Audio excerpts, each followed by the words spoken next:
Dilakukannya pembatasan masa kampanye pemilu 2024 hanya selama 75 hari menjadi sebuah tantangan besar bagi partai politik baru yang akan terjun pada pemilu mendatang, sehingga perlu dilakukannya sosialisasi cepat dari parpol untuk dikenal oleh masyarakat.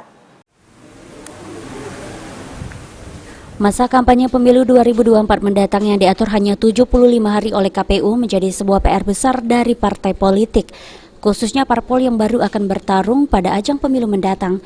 Menurut pengamat politik Bagindo Togar, dibatasinya waktu kampanye yang sangat singkat tersebut tidak akan mudah menjadi parpol baru untuk melakukan sosialisasi ke masyarakat.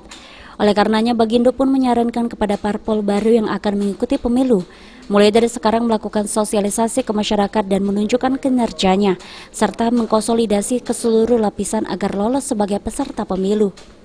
Sekarang mereka membranding tentang bagaimana kinerja dan kinerja performa dari partai politik yang sudah settle, sudah lolos partai di dua pemilu sebelumnya.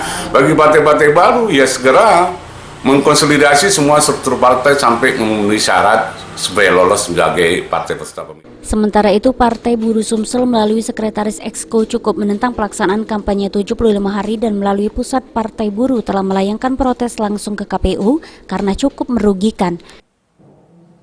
Itu pimpinan Pusat Partai Buruh telah melakukan protes langsung ke KPU, di mana hal tersebut sangat merugikan bagi partai-partai. Sampai saat ini sendiri, Partai Buruh Sumsel telah terdaftar di sejumlah kabupaten kota Sumsel dan tinggal 3 kabupaten lagi yang belum terdaftar dan dalam waktu dekat akan segera didaftarkan. Firman Hidayat, PAL TV.